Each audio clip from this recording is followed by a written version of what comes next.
Lance, I've got a special question for you. Okay. How many people have you annoyed today? Oh, man, shots fired. Listen, my goal every morning is to come in and see who I can be annoying to.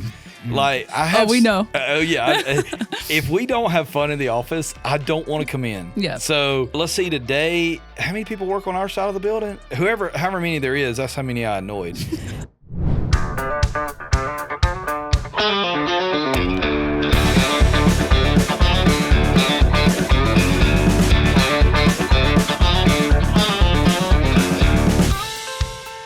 What's up, everyone, and welcome back to the Barndo Show. I'm Jenna Moore, Marketing Director for the Barndo Co. And today we have our Director of Construction, Nick Menz, and our Director of Sales, Lance Martin. And we are back for another Q&A episode with questions directly from you guys. So before we start, Nick, what is one cool thing you did in 2025? One cool thing I did in 2025. I went to Japan for 2 weeks, and it was amazing. And one of the coolest things about it was we did a travel group, and we filled 15 slots with uncles and aunts and different family members. Some of them have spent years traveling. I grew up hearing their stories and seeing their pictures, and I finally got to do an adventure with them, like a big trip with them. And so that was awesome. But I would say one of the things that was even more awesome about it was that I have a team that's dependable enough and that, operates on their own enough to where I could go on vacation for 2 weeks and actually enjoy myself because I have such a great team that works under me. So I would say that that's even one of the biggest, one of the coolest things of the experience. But yeah, that's mine. That's awesome. And Lance, I've got a special question for you. Okay. How many people have you annoyed today? Oh, man, shots fired. Listen, my goal every morning is to come in and see who I can be annoying to. Like I have. Oh, we know. Oh yeah. If we don't have fun in the office, I don't want to come in. Yeah. So let's see today. How many people work on our side of the building? However many there is, that's how many I annoyed. I feel like I really pick on. I'm one of the oldest people in the office, so I kind of feel like I'm the older brother, and I'll walk into somebody's office and just knock over something on their desk and walk out, turn the light out, and just look at them, like as I'm walking out. Every morning. So yeah, yesterday, you and Anna were walking in the parking lot, and I got to sneak in with my car behind you and blow the horn and scared y'all to death. It just makes my day. It really does. It's just those things. Don't let everybody ruin your day. Go ruin theirs. And I have a good time. So even at other people's expense, I think they want to kill me sometimes, but it's fun, and you never know, what's going to happen. Yep. So, Well, I'm glad annoying people is fun for you. Yes, it is. That's awesome. It is. Yeah. It's called rage baiting. Rage baiting. Yes, we have a lot of fun. Master. Yeah. But I will say one of the greatest pranks this year was when you came back from Tokyo. Oh, Your yes. entire production Oh my team gosh. came over and gift wrapped every single thing in your office. And when Down I say to little pieces of nails. yeah, there was a screw that was just randomly sitting there, and they wrapped it. And then we have a project manager, Derek, who's a Michigan fan, and Nick is an Ohio State fan, and Derek just hid like Michigan playing cards behind everything. He told me months ago that he was doing this in Nick's office. Like, I'm telling you, he started this probably in August. It's amazing. Yeah. It's amazing. We have a good time. I'm we have still a great finding them. Yeah. And even some of those were wrapped as well. Yeah. I'm like, we spend so much time together. If we don't have fun and somebody's not there, to instigate it, then why do it? I mean, golly. Life's too short to be too serious. It's too short to be too serious and to diet. You don't have to diet either. Here Just we eat go. whatever you want. Okay. All right. So moving on from that, going into our first question. Do you need to have a dehumidifier for barndos to help them breathe? It's not a requirement. There's a lot of things that could be a great addition if it's something that you wanted, but they're not required.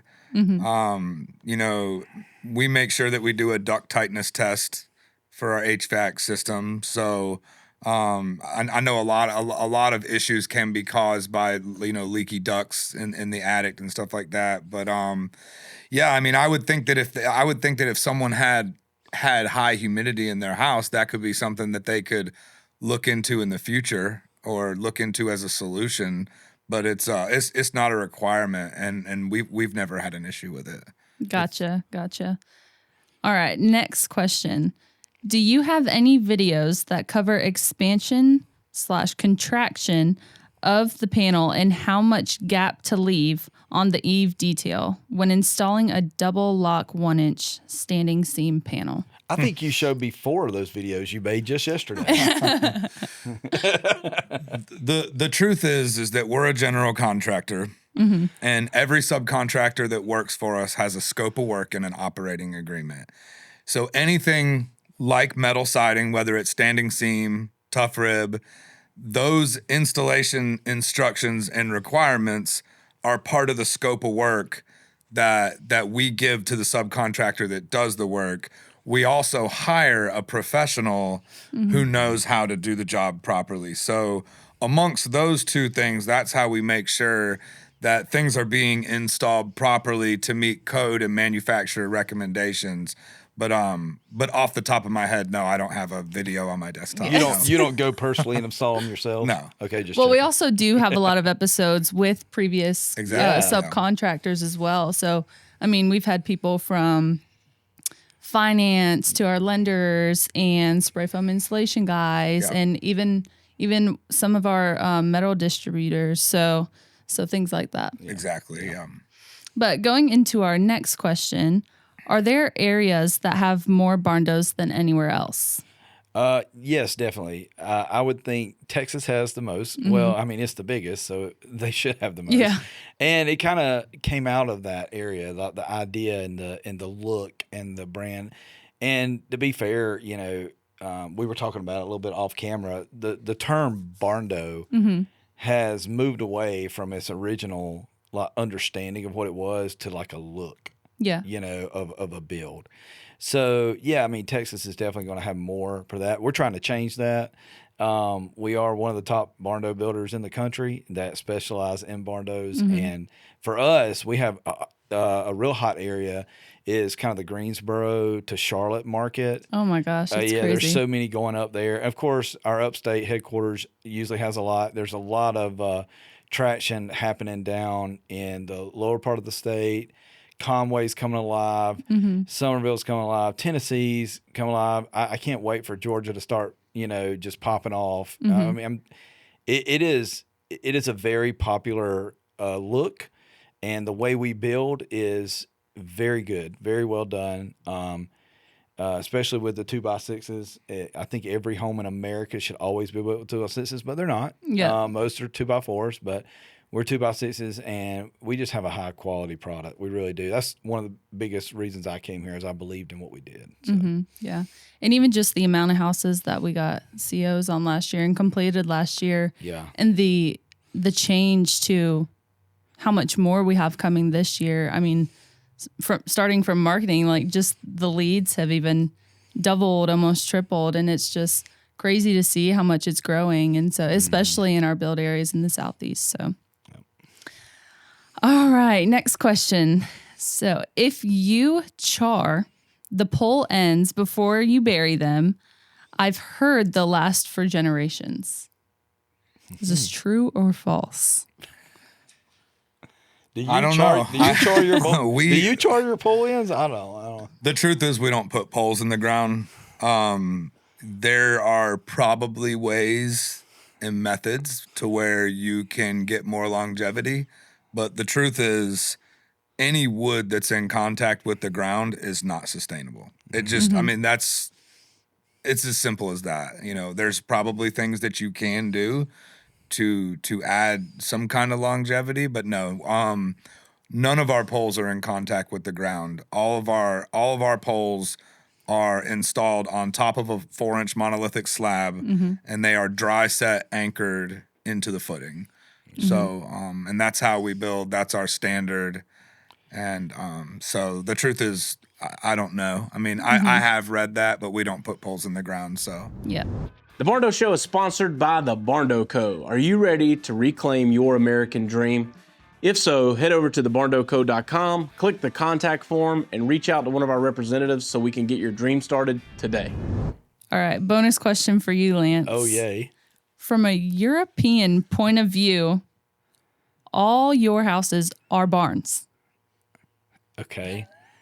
Well, from an American point of view, Europe can fit inside of Texas, and y'all don't even know how to make barbecue. So I'm pretty sure you don't need to be commenting on our houses when y'all got these little bitty flats. I don't even know what's a flat. They call their houses flats. They live underground or something? I don't know. it's because the houses in Europe were built before barns even existed. That's exactly right. Well, I mean, we see people come over with like TikToks and podcasts and all these of Europeans visiting America, and they love biscuit and gravy, and they love barbecue, and they love Buc-ee's, and they love everything. Mm-hmm. How many people you see going to Europe making those videos? None. Eating beans for breakfast. Yeah, what's beans on toast? Y'all eat beans on toast. So gross. You can't talk about our barndominiums if you eat beans on toast. Like, that makes no sense. Okay, I don't know any American that's ever cared what a European thought about anything in America. So. Go America. Go America. USA. Red USA. coats. We don't listen to. Yeah, we won don't the care war. about the opinions of red coats. Yeah. We've already won one time. We're winning again. We don't need your tea. Yeah. We don't need that. Give me your cribbits. So next question. For any of us who worry about future discovery of how harmful spray insulation is, what's the typical cost difference to use rock wool or anything to an equivalent R value? Yeah, I mean, normally I've used rock wool for sound dampening. For sound dampening walls. It's expensive and it's not very common. And we've recently done one because we've done them. If anybody has a preference, we're willing to quote it. So if someone came in and they said, "Hey, I don't want spray foam insulation, but I want to achieve the same R value, and I want rock wool," we would be willing to do the legwork to see what that costs. I will say that I had a lot of preconceived ideas about spray foam insulation. Even when I built my own house in 2020, I was scared to use it because of all these things that I've heard. But it's evolved as a product, and there's a lot more public knowledge now of what it is. And so there's a lot of information on there if you do your research about it. I mean, just feedback that we've gotten from clients. We've had some clients come back to us saying that the energy efficiency of it has been amazing. Yeah, it's amazing. And they think it may be loud, and it's not. It's super quiet. It's sound dampening. It gives a full envelope of the home. It's fully encapsulated. There's a lot of benefits to it. But people have different things. I mean, we have a lot of people come in that have preferences. We have some people that want a special kind of paint because of allergies that they have, or whatever. So anything that people come in the door that have a concern or something that they feel adamant about, that's cool. We'll get a quote for it. We'll figure out what it would take to do it. I mean, that was basically how I would answer that question is if it's important to you, we'll quote it. Yeah. And it's just super cool that it comes as a standard with our product and it can save you money in the long run down the road on your energy bills. So definitely does. All right. And just one more question for today. What is the craziest, most wildest request y'all have ever seen from one of our Barndo clients to put in their home? So there have been people that wanted rock climbing walls and pickleball court inside their house. I want one of those. Slides going from, lofts down to the kitchens and stuff like that. But we currently have a client that is converting their garage into like a lizard sanctuary. So that's pretty cool. That's pretty cool. We did a shell for a guy locally here that built horse stalls on the bottom with living space up top. That was really, really cool. So yeah, I mean, people have wild ideas, and some of them we're able to make come true, and Some of them were not, but they're all, they're all welcome. I mean, as TJ says all the time, if you got the money for it, we can do it. Yeah, that's true. Yeah. No matter what Nick says. Exactly. What about you, Lance? What about you, Lance? I haven't been here long enough to really. I hear all the stories. I've heard all the stories and everything. I would say it's kind of a helpful tip, but it's also we have people that want to be not from asking something to be put into the home, but they're wanting to be so involved. And I get it. It's the most expensive thing you're going to invest in your life, right? They want to be so involved, they might as well have been the general contractor themselves. All right. And when I built my house several years ago, the most important thing I did was trust my contractor, right? Like he's got plans. We went over it. I trust him. I would say not in a funny way, but in a just help us get the project done way. We want to get it done just as much as you want to get it done. Yeah. And I'd say, when you think of like wildness, it's when you step over the line too much to where it slows down production, right? There's a level of trust. We're a partner. There's a level of trust. So if you wanted to be the GC, you should be the GC. You shouldn't have came to us. If you want us to do it and do it right, like there's a level of trust. We're going to listen to everything, but you got to trust us. And that helps us get it done faster. And it just creates a much better experience. I think building a home, now I'm not saying this from a woman's perspective. I'm saying this from a guy's perspective. Building a home is kind of like having a baby, right? Oh, Lord. I know this is dangerous territory, right? There's all this. Now, I'm not saying personally. I've got 3 children. I've got 3 daughters. So I'm trying to be sensitive. But there's all this excitement when you find out you're going to build a home. And all this buildup and dreaming of everything it could be, right? And then there's that moment that here's the home and the labor pains of getting it built, right? And everybody working together to make sure it goes as smooth as it can. And then there's a moment that you get your keys and it's like, I have the home. It's almost the baby's here. Yeah, it's the best day ever, right? And then after about 2 months, you're like, what was life without this home? Yeah. Like it's so normal, right? We're all working together to get through it, right? And you wouldn't try to deliver your child yourself. You have doctors that do that, right? I mean, there's some people that do, but I wouldn't. You go to the hospital for people who go to the hospital. I know there's other people who don't. For a professional, you wouldn't stop an open heart surgery, for example. Yeah. And say, or your spouse is in open heart surgery and you come busting in the ER and saying, are you sure you're doing that right? No, they're professionals. So I'd say the wildest part is when we have people that try to control it so much. And we're very transparent. I mean, we're very communicative.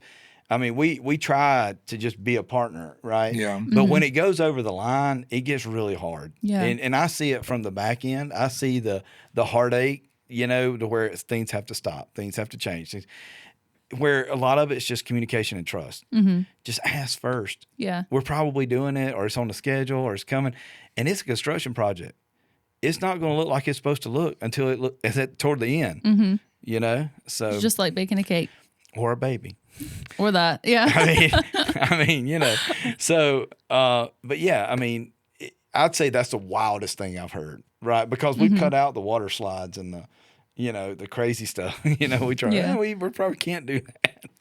Yeah, and I'm probably not thinking of some of them, but there's definitely been, like, over the years, there's definitely been things that sales has asked me, and I've been shocked. But I just, I unfortunately can't think of some of them. Who asked you the most crazy requests? Oh, calling them out. It's okay. My team. We love her. My team will be happy. Probably Shannon. We love her. We love her. Shannon. She's just trying to make people's dreams come true. That's right. It. That's right. We're trying to make people's dreams come true. That's right. Well, that is all the questions that we have for today. Thank you guys for watching. And if you have any more, feel free to leave a comment on this video down below. And while you're there, make sure you subscribe for more awesome conversations around all things Barndo. If you want to see more Q&As answering questions from people just like you, check out this video right over here, and we will see you in the next one.